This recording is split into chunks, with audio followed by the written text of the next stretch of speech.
Hey guys, welcome to today's video. Today we'll be talking about how to fight hunger. So let's get into it.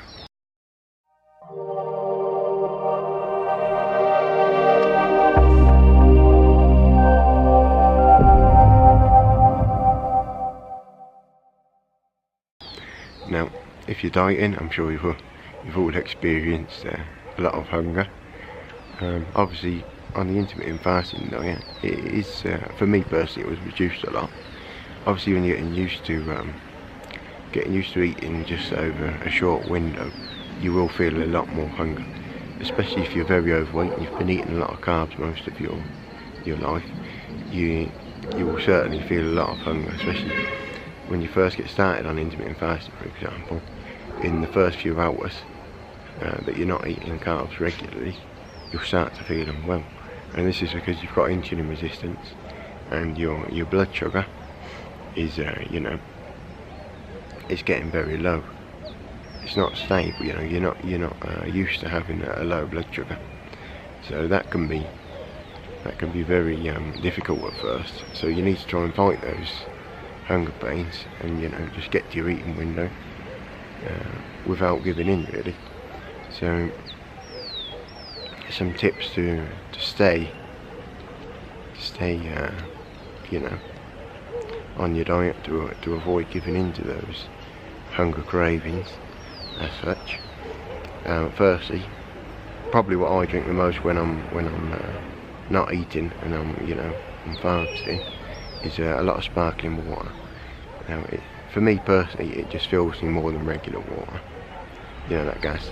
Obviously, if you can, sparkling mineral water is the best option. Get some extra minerals in as well, because you're not eating, so you will be lacking a bit of minerals during the time.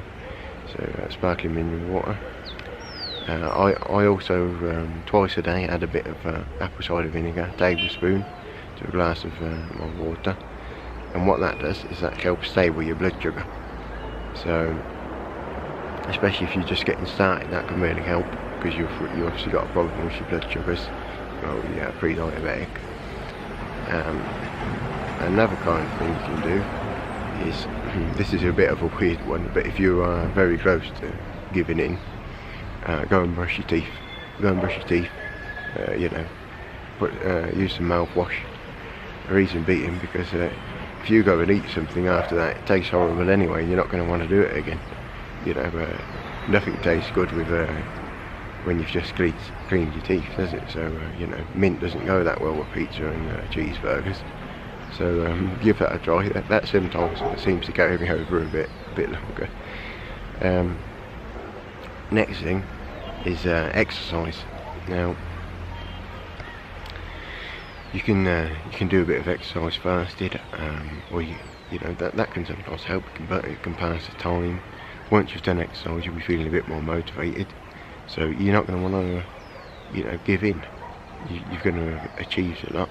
You're going to have done your workout for the day. You're going to burn some extra calories. You're not going to want to give in and do all that hard work. So that can help motivation-wise, keep you on your diet. And sometimes you'll forget about the hunger, by the time you finish exercising.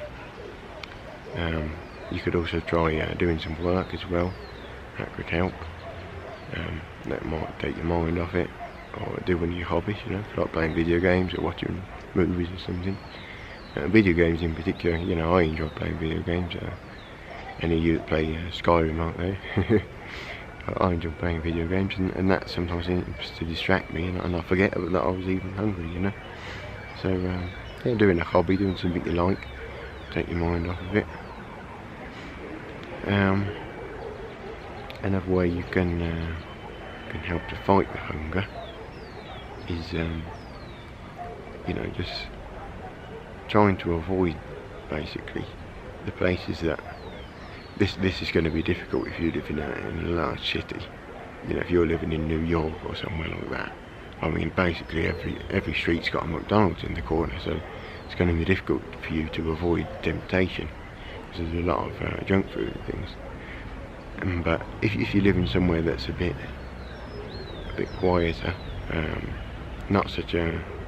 doesn't have so many fast food options, you can avoid those places more easy. I mean, for me, basically, if you don't know where I am, I'll give you a quick look around. You might know the city if you've been here before. I'm in Cusco, Peru, in South America, and here, I mean, there's one McDonald's, there's one KFC, and there's one Papa John's, and that's it. And two of them are in the same place, and one of them's right at the other end of the city, so you can easily avoid those typical temptations. There's not much in the way of street food, that kind of thing. So when you're out and about, there's not that much to tempt and pull you in, really. There's not that many options, so just staying away from those options, and it'll make it easy for you. Obviously, if you're walking past a McDonald's every 5 minutes, it's going to be, very difficult for you. So, but do your best to try and stay into your fasting and get to your eating window, because intermittent fasting has great results, and you'll lose weight quickly. It worked for me. I went down from a 42 down to a 28-inch waist size on my jeans, so I lost a lot of weight. I mean, it wasn't overnight, but compared to any other diets, nothing else worked for me personally. So it worked for me. It allowed me to still eat things that I wanted. It didn't restrict what I was eating, so I could get to my eating window and I could go and have a cheeseburger and chips, or whatever you want. So yeah, do your best to stay on your diet and see how it goes. So thanks for watching, guys. I hope this video helped. I hope it will give you a few tips to stay on your diet. If you do cave in, all of us are humans, we all give in from time to time. Gets too much, it's not the end of the world. But what you want to do is eat something healthy if you can. If you are giving in, just I don't know, whatever it be. For me, I like to eat tuna sandwiches or something like that. It's worst case scenario, if we eat 2 of those, it's 800 calories or something. But if you go on an all-out binge, I remember one day, perhaps the worst day of my life, I ate 13,000 calories in a day when I was back binge eating, suffering from binge eating. So if you just eat something healthy, high protein, you'll feel full quickly and you won't go too mad. But if you start eating carbs and sugar, the things that you're probably craving the most, you're going to get into that cycle where the blood sugar is going to crash. You're going to feel hungry again. You're going to eat more sugar, and you're just going to, before you know it, you're going to be on. You could quite easily have eaten 5,000-6,000 calories, and that's going to destroy your diet for the week, really. So try to do that, and yeah. So thanks for watching the video, guys. If you liked it, give us a like, comment, subscribe, and stay tuned for the next video. I'll be trying to put out 2 videos every day, so 6 days a week, so we'll be looking at 12 videos a week. So if you're into this kind of stuff, health, fitness, that kind of thing, stay tuned for the next video.